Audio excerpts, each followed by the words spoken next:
welcome to Self-Help Me. I'm Yvette Ford. And I'm LeGrande Green. On today's show and our hot topics, we're going to be talking about friendships. And on the SHM solution, we'll be discussing the sitcom Friends. Well, sort of. Yeah. And our favorite topic, it always comes back to sex. Plus, more. How do you like it? How do you like it? Please come back.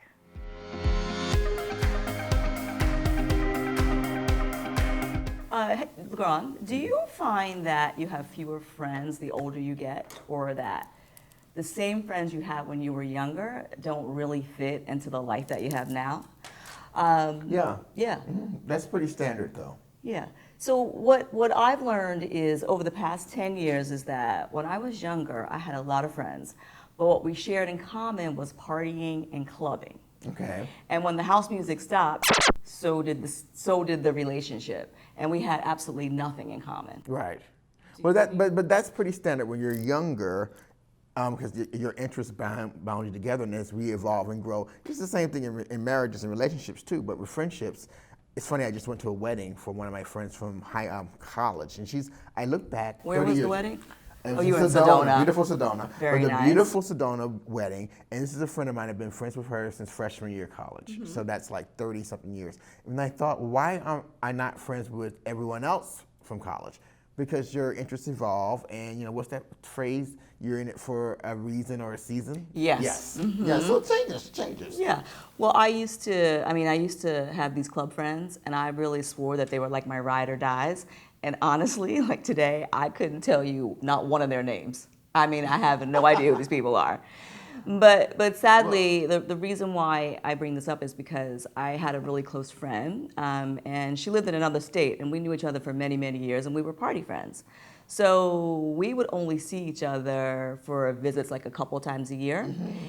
And when that same friend moved to the state where I lived, mm-hmm. I can't name it, so I'm not gonna divulge it, but it was totally different. I mean, my life had changed so much, and so did hers, so we grew into different people, and the relationship couldn't survive.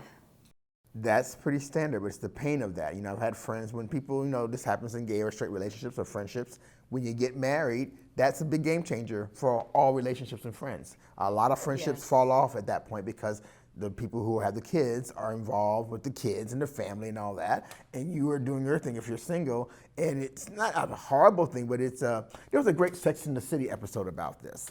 Check it out. I think you're making a mistake. Miranda, please. Carrie, you can't quit your column. It's who you are. No, it's not who I am. It's what I do. That's my column. I think I should go home. What? I'm not allowed to have an opinion? You have an opinion. You've had it for quite some time. What are you going to do over there without your job? Eat croissant? Why can't you be happy for me? I'm sorry, but I don't understand why you have to move away and give up your life. You moved to Brooklyn? That's just Brooklyn. I cannot stay in New York and be single for you. I've seen every episode. I've seen every episode like a million times. Hello. Well, for me, it was quite devastating. It was a devastating loss, and it was really painful. So I find today that it's not easy developing really close friendships when you don't have those deep roots, or I guess like the time as we get older. It's the time, and also I think also with friends, like I said, the interests bound you together. Yeah. But also as you change, your friends are going to change. Your outlet's going to change. You don't communicate the same way, and I think that's part of what you're talking about. We're really getting at the really root of that is. I have felt this in my life, and probably the worst feeling. See, people can handle divorces because there's a trope for that. There's a process for that. Yeah. But a friendship breakup, especially if it ends badly, is the worst because there's no. I mean, I'm still in some ways grieving a friend I lost 20-something years ago. Yeah. And it was due to things that I did, but you can't repair that. So losing a friend.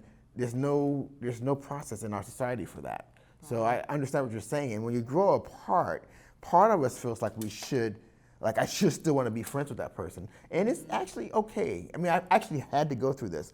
Back to my Princeton friend. Kelly is my friend who we've been friends since first year at Princeton. We were both in Brooke Shields' class. Or actually, really? Brooke Shields is in my class at Princeton, class of 83. Were you guys friends? Actually, we weren't friends, but Brooke knew me. So Brooke lived next door. Brooke lived next door to my dorm, Blair Hall in Princeton University, and she was in the 8th doorway of Blair, and I was in the 9th doorway because Princeton has this whole doorway system. I love it. So I see Brooke all the time, and Brooke and I had 2 classes together, and so Brooke would sit beside me because she knew me. See, back in 1983, it's so funny. Brooke was the Kim Kardashian of that time. You could not be a bigger celebrity than Brooke Shields in 83, right? Gorgeous. Yes. Gorgeous. So she would come to class, I think it was Psychology 101, and I would be sitting there and she'd sit beside me because she knew my face. So my friend Kelly says, I didn't like you at first. I'm like, well, why? Because you were always buttering up to Brooke Shields. I'm like, I wasn't buttering up to Brooke Shields. Brooke Shields sat beside me. Excuse me, get it right. But my point is, those friends from Princeton, a lot of them, we were close for a while. And people got married, people had kids, people did this. I went this way in life, they went that way in life. And so there was a core group of us that doesn't exist anymore. And it's possible to do that, but I think we're so enamored from all the TV shows and movies. This is a good question because we're going to get to this in a second. Do you think the friends from Friends would be friends 20 years later? I don't know. Very Right? good question. Good question. Well, in the book, Best Friends Forever, Surviving a Breakup with Your Best Friend by Irene S. Levine, when people think about breakups, it's usually romantic. And this one is about the other kind of relationship, which can be your friends. And a lot of times those can be more hurtful and painful. And she gives guidance on how to move forward after getting dumped and how to end a friendship that isn't serving you and can't be fixed. She really helps. She helps with some tools on reevaluating your friendships, and her stories are from real people, they're real stories, of people who've lost their BFFs. So sad, but one of the things that she says, LeGrande, is that, and this kind of surprised me, is that even best friendships are fleeting. That is true. Not necessarily meant to be forever. That's what I've come to. I realized that the time for that was then. And you take the best. That's the real truth of living in the moment, because where you are now, the friends that you can't take with you, you just have to let go. Anything that's not serving you. Yes. Even when you think it is serving you, it may not be serving you forever. I would also take it to family. Not because just because you're born into a family doesn't necessarily mean that you need to be tight with them. That is a lot of times true. It just doesn't work. That is absolutely true too. Yeah. Well, circumstances, moving, career choices, a lot of times your partner, they all come into play. So you know what? Grab her book, Self-Help Yourself, to the book if you need help with a relationship that's ending or being reinvented. So tell us your thoughts about this. Tweet us, Instagram us, Facebook us at selfhelpme with 3 E's. And if you're old school, you can send us an email at selfhelpme@gmail.com. Stay with us. This SHM solution is next.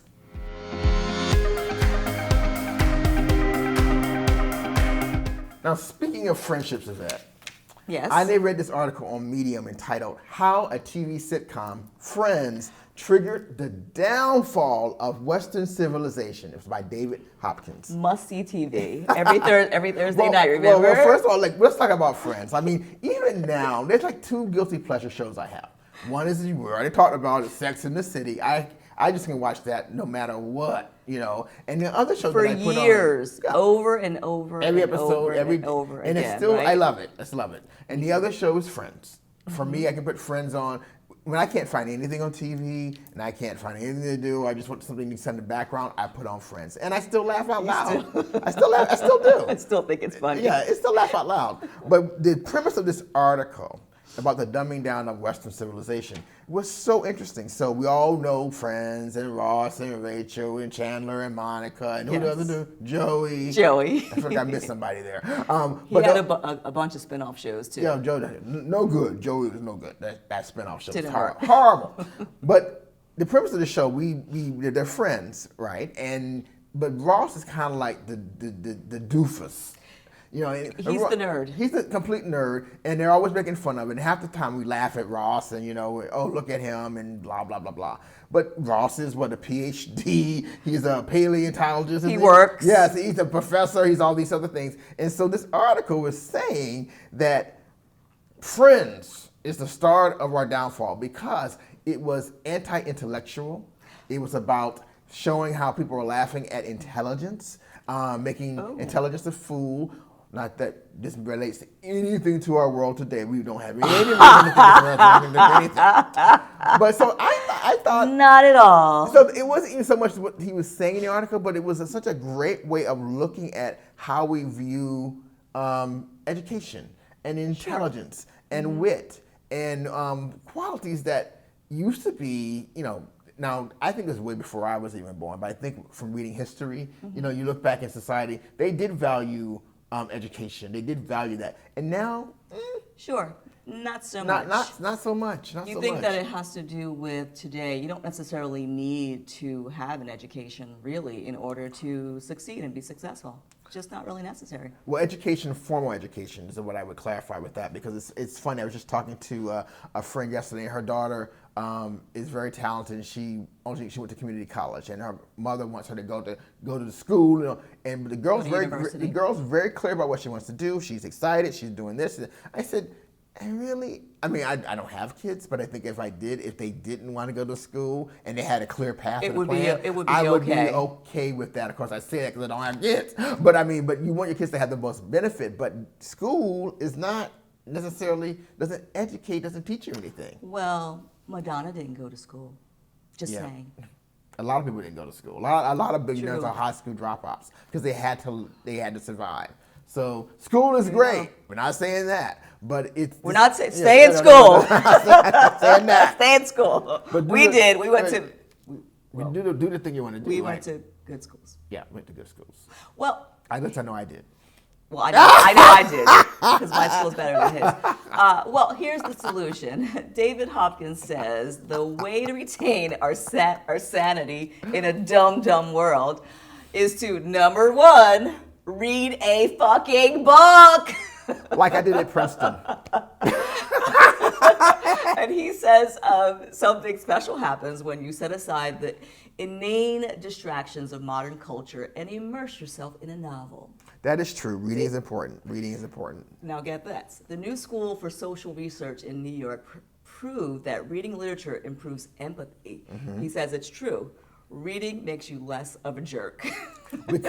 Why? Because you are actually putting yourself in the world of whatever that, the milieu or the environment. Yes. And you have to kind of be with the characters, and that automatically takes you to a different place. So that's actually really true. Transports you, true. And number two, he says, learn something new. Basically, he says your brain is capable of so much. Feed it. Mr. Hopkins also says that the greatest threat to progress is the belief that something is too complex to fix. Like poverty is permanent, racism will always exist, et cetera, et cetera. He says to explore philosophy, listen to educational podcasts. Harvard, Yale, Columbia, and Stanford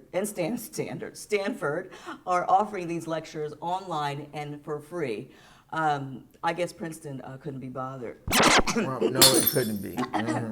Someone went, Princeton, yeah, not offering you classes online. Oh, Princeton does have classes Princeton. online. You just got to look for them. Oh, really? Well, didn't hear about that. And number three, stop buying so much shit. Mr. Hopkins says that he's convinced that consumer culture and idiot culture are closely linked. Makes sense to me. Yeah. Simplify your life. When we thoughtfully consider what we bring into our home, we are less likely to be manipulated by empty impulses. That's Makes correct. sense to me. And number four, he says, protect the nerds. I love this. He talks about Bill and Melinda Gates, who are working on alleviating world poverty, hunger, and disease. And nerds create vaccines. Nerds engineer bridges and roadways. Yes, they do. Nerds become teachers and librarians. Nerds make the world a better place. Let's face it, folks. And he ends with saying that Ross needed better friends. Well, he probably did need better friends, but he got a girlfriend and a wife out of it, and his sister was there. His sister was there too. So. True. Yeah, well, you know what? I know way too much about Friends. Yeah, we're going to talk about that later. Let's just give a shout out to the nerds. Yes, nerds! Nerd power. Yeah, isn't that funny? Because remember how nerds used to be portrayed, like back with Revenge of the Nerds and all that, and like that. You want a nerd. Like I would tell my daughter, marry a nerd and get a rich nerd. Okay? Absolutely. I'm They're with gonna be that. rich, and that's what I would want. I'm with that. Absolutely, absolutely. I'm with that. Coming up next, we're going to talk about. Let me get this right now. We're going to talk about the M word. And Yvette's 5 pieces of advice for having a sex life that doesn't suck. Now, I don't know if we put sex and suck in the same sentence, but we did. We'll be right back.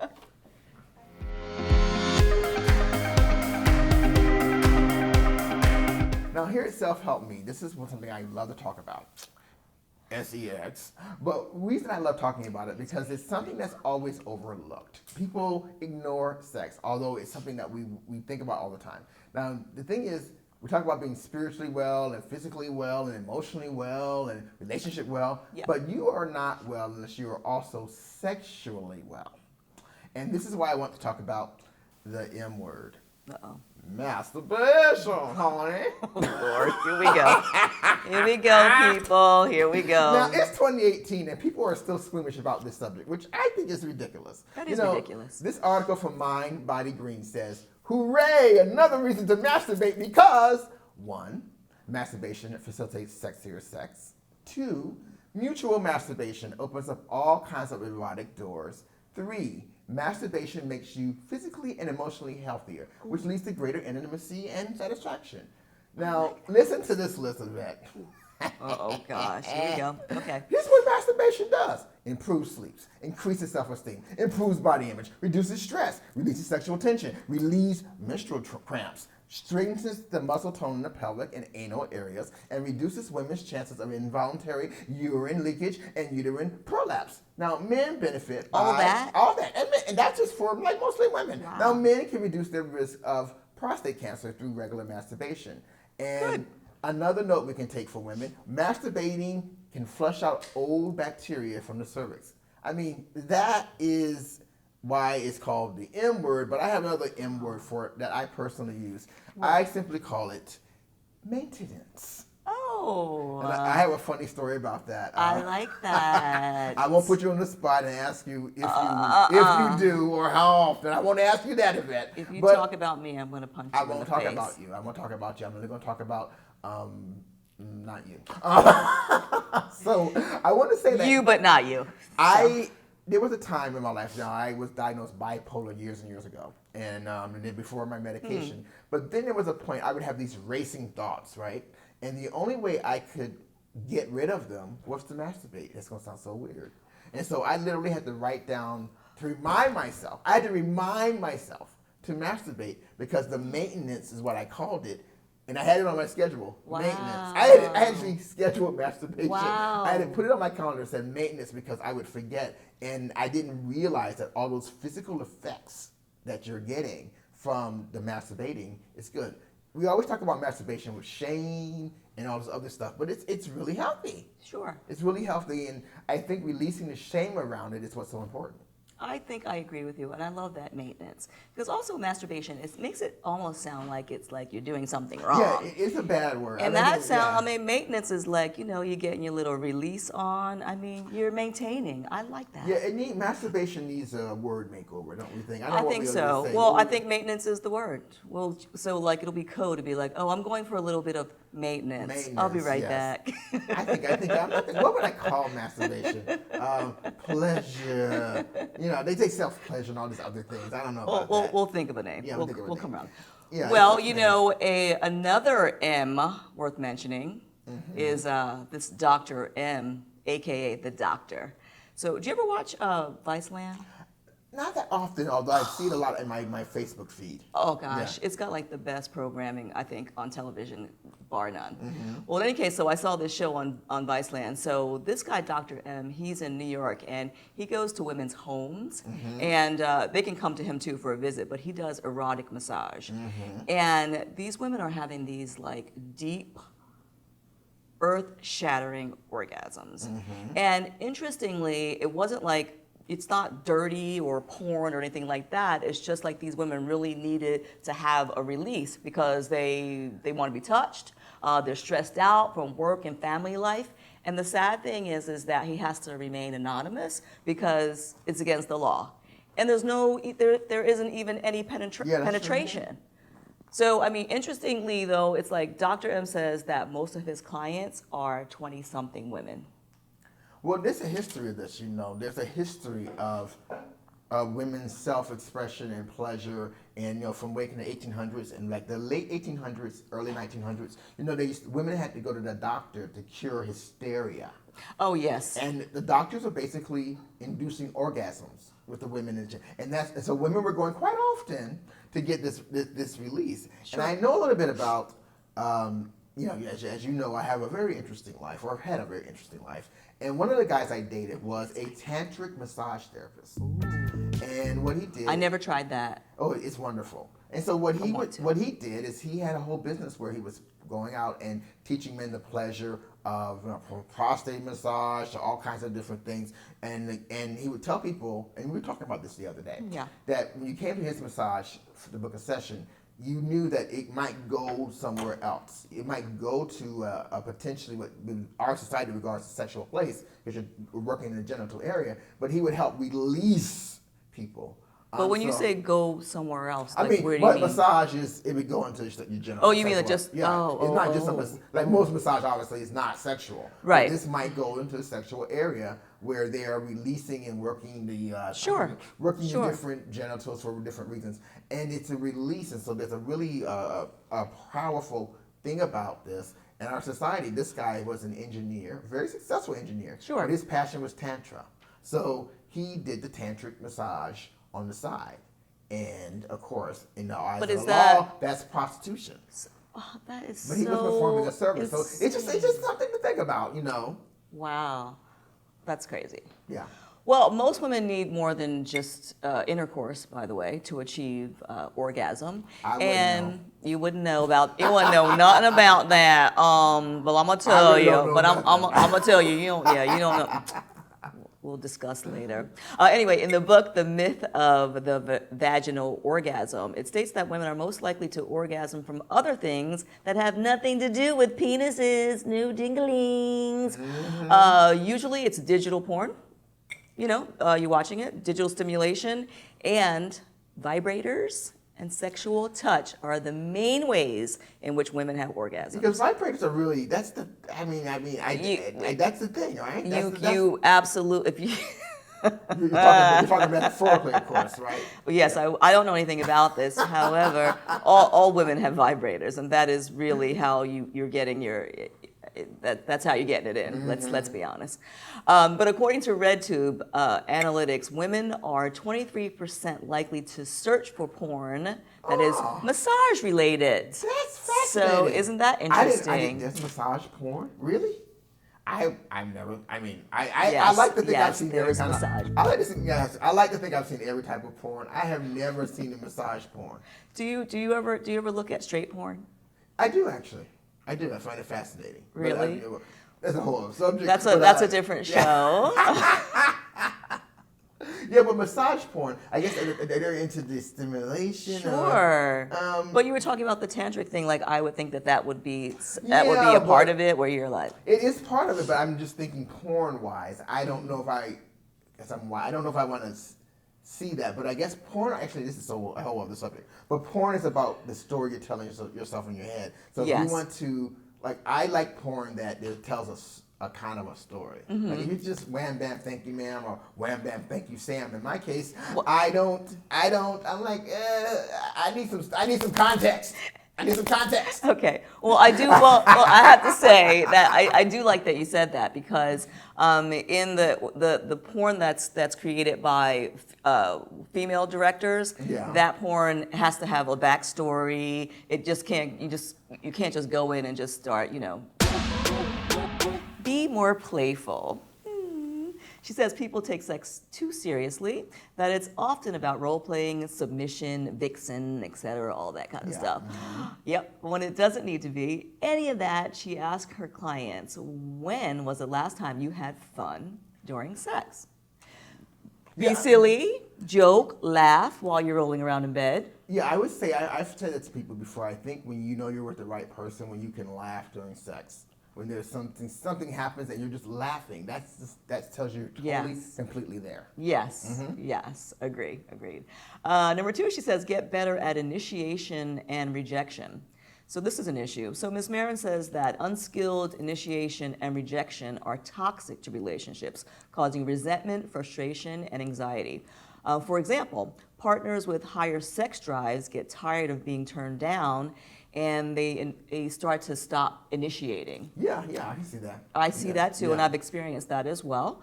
But they still want sex, and they start initiating sort of in other ways. So like they'll start doing, like, you could be doing the dishes, and then they come in and they, hey, baby, right? And then you go like this, and you're like, now he's trying to hook up with me again, and it's just like. Then you resent that. And so, yes. It's a whole cycle. It starts building and building and building, and I swear I have been there. It's just so absolutely true. But then the partner with the lower sex drive can sense all of the initiation cues that we're talking about, and then they start pulling away. Right. So this is no good. Or don't place themselves in situations where that will happen. Then that's the death knell of any relationship. That's to do the things to avoid the intimacy, to avoid the connection. That is the death. True. Yeah. True. And then so things like hugs or touches, they become very tense.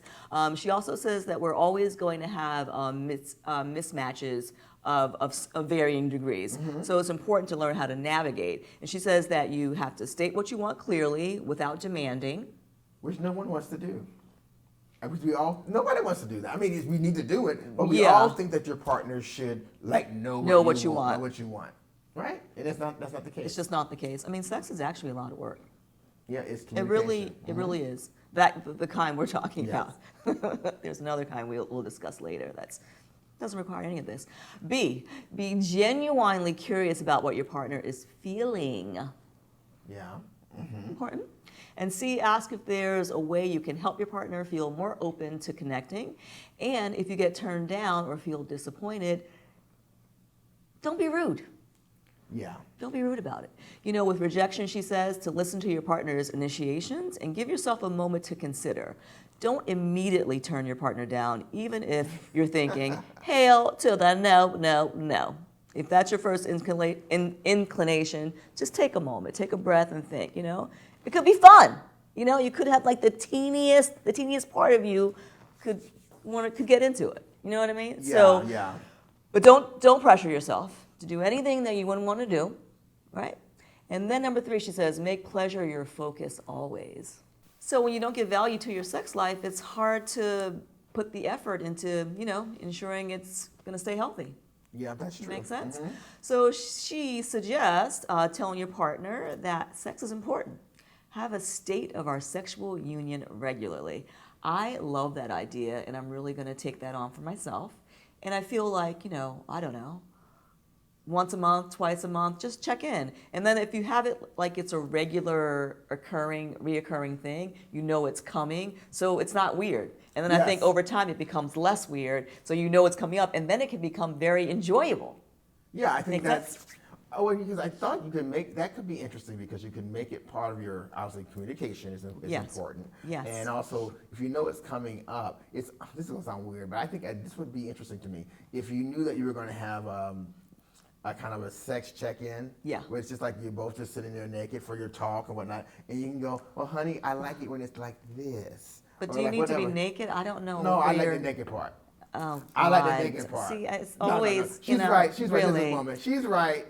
Yes. No, you're not naked during your sexual state of the union. Well, no. but you do have to take off the blindfold in the ball game. For that. You do have to do that. Otherwise, you can't talk, right? And the cuffs, because you use your hands a lot when you're expressing. So those cuffs none of that. They're definitely not going to work. Right. So invest in your sex life, LeGrande, with date nights, sexual technique books, toys. Toys are fun. turn off your cell phone, laptop, and I love this, turn off Game of Thrones. That's a tough one for me. Never seen it. Never seen it. Oh, Never you seen know it what? yet. Never seen it. I'm waiting for it to be over, and then when it's over and over, then I'll go back to the beginning. I'll kind of just watch it all at once. You know what? This friendship is over. Yeah, I don't know anything about Game of Thrones. This friendship is Sorry. over. I know there was a red wedding, so a lot of people got killed. I know that.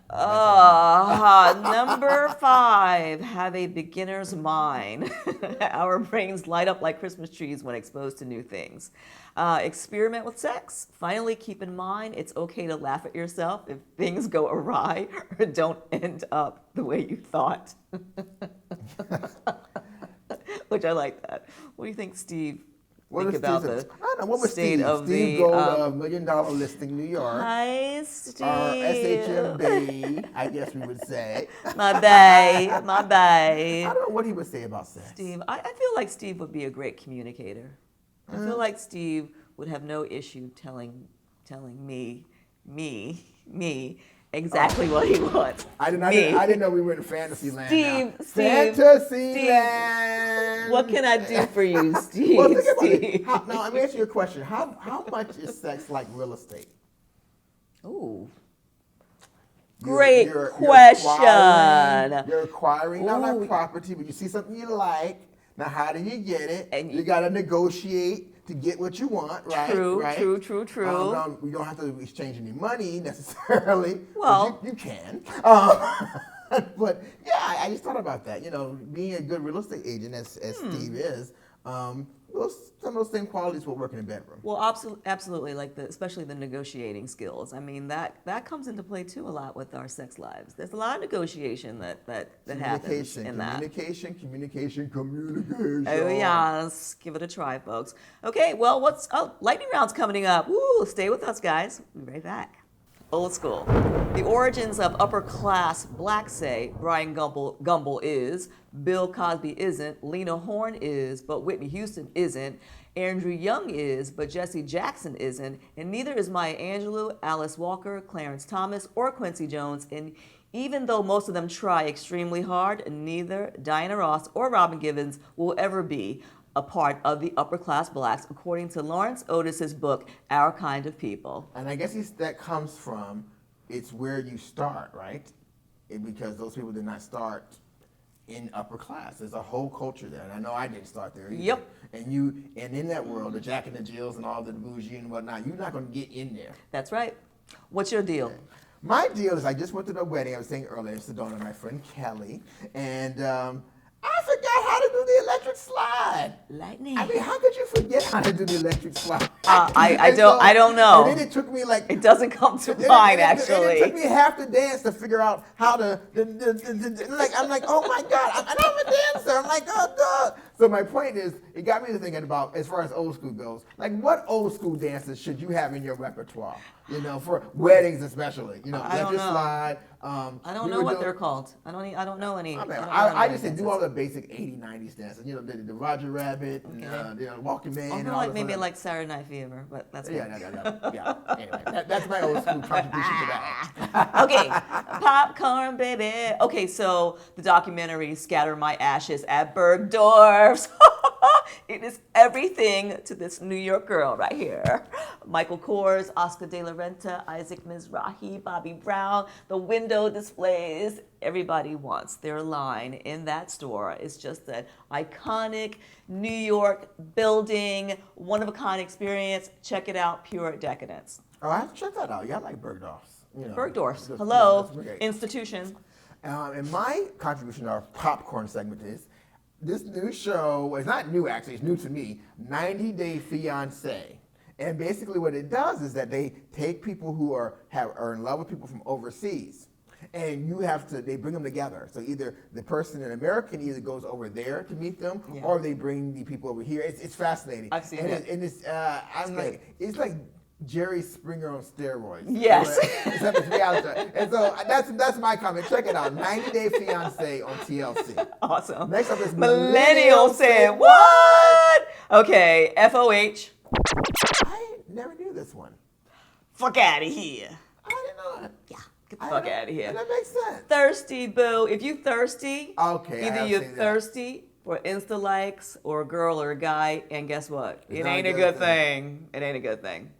And mine is, what do you use these days? I saw this big article, believe it or not, an article in the Atlantic, that very, love the Atlantic.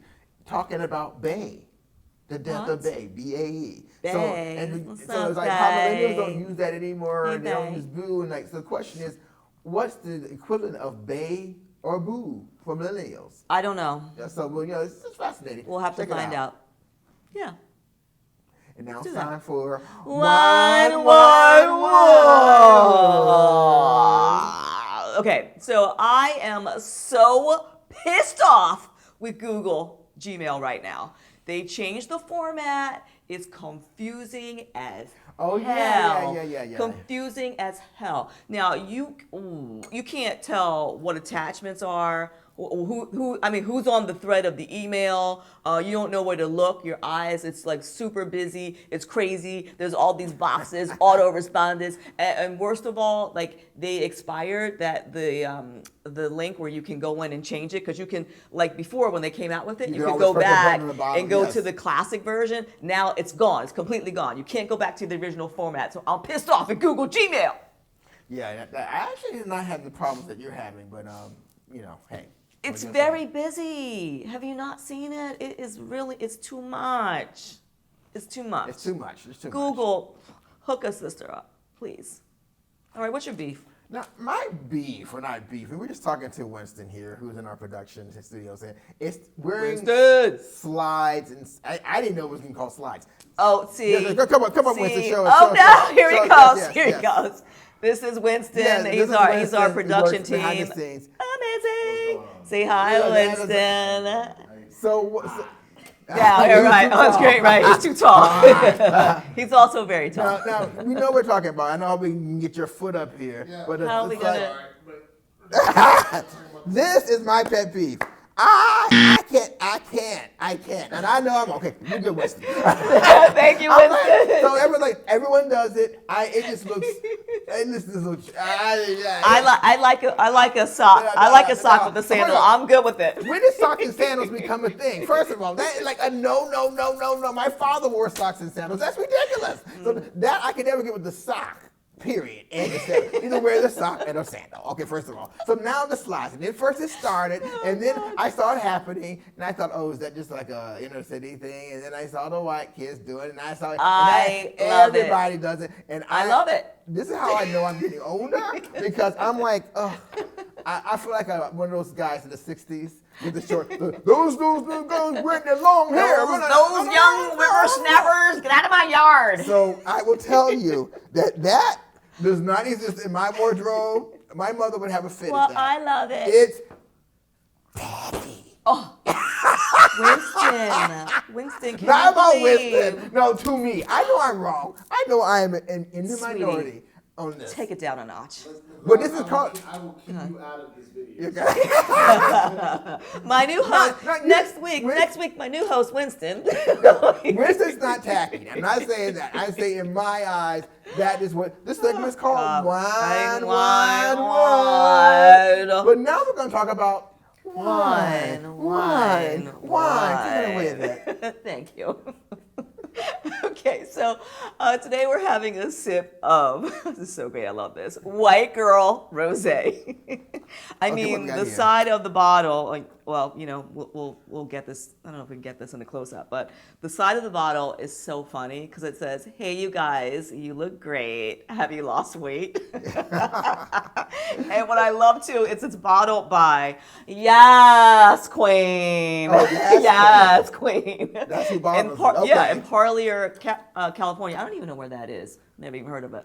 But it's hilarious. So let's take a sip, LeGrande, Okay. and let's see what you think Well, about first of all, White Girl I Rosé. got checked last time I did this because apparently there's a way to hold the wine glass. And see, I don't drink that often, so I didn't know. So first of all, how am I supposed to hold this thing? Okay. I did this, and she's like, that's wrong. So am I supposed to do this and put my little pinky out? Or just what? What? Just take a sip of it, Okay, please, fine. and stop your nonsense. I'm tired of you. I'm exhausted.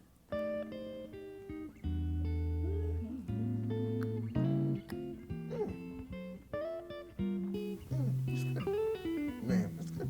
Do you really like it? He's not Cristal, but That's all. That's all he knows. That's the only thing That's I the only drink. thing. That's the That's only. the only That's thing the I only drink is thing he Cristal. knows is Cristal. But it's not good, bad. not I mean, bad. it's got some strawberry and citrus. I mean, it's not bad. It would be great like for a Sunday fun day. You know. Yeah. Having a little barbecue action, you just kicking it. I mean, the nice thing about the rosé is that rosé, it pretty much goes with anything. And it's the kind of, not meat though, meat, not so much. But it's kind of the kind of wine that almost invites you to some sort of a celebration. So I'm not mad at the White Girl Rosé. And guess what? It retails for like $15 a bottle. So what would Black Girl Rosé taste like? I'm just curious. I don't even. Is that a natural I don't question? even. Is that not that a natural question? I The don't know. the darker the what is it? The darker the fruit, the sweeter. I the ain't saying you to get all berry. racist about it. Okay, come on now. See, now why? Berry, the sweeter the juice. Thank you, Winston. Oh God, we need help. Lord, help us. The blacker the berry, the sweeter the juice. But isn't this Is that segment isn't this segment wine, wine, wine, and not it always comes back to sex, or is that a different thing? I'm announcing that I'm going to be putting an ad out for a new co-host. So, Yeah, who's it gonna be? yeah, I wonder. Okay, we will be right back with our final segment. Just the tip.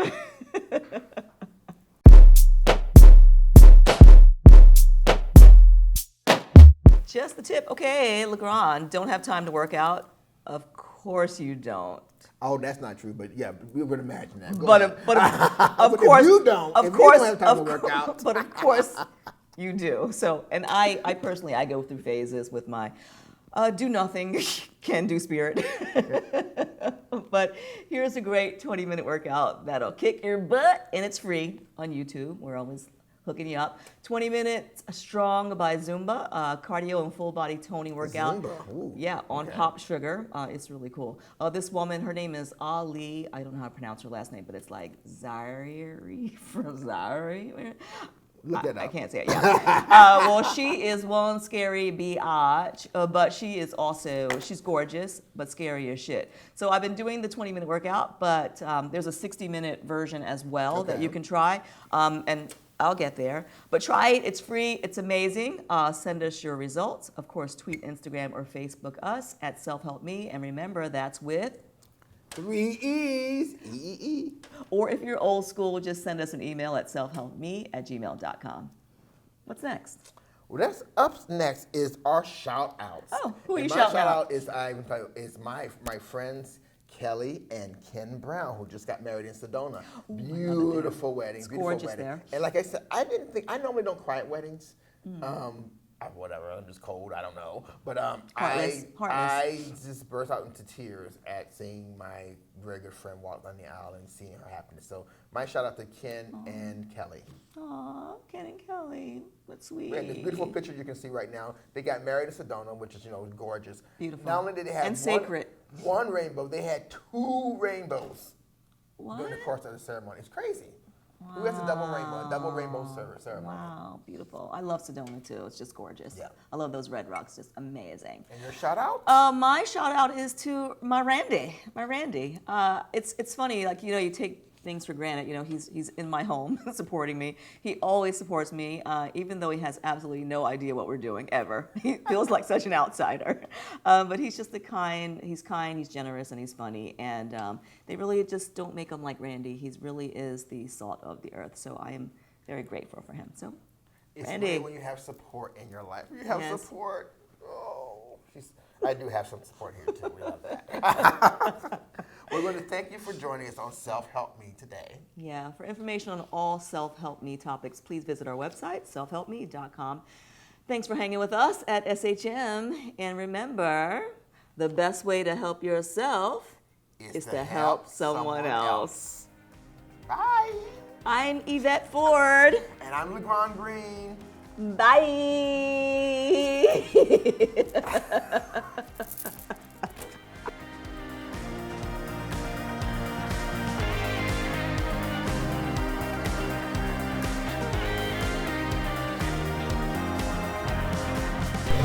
Grab the rope, not flat.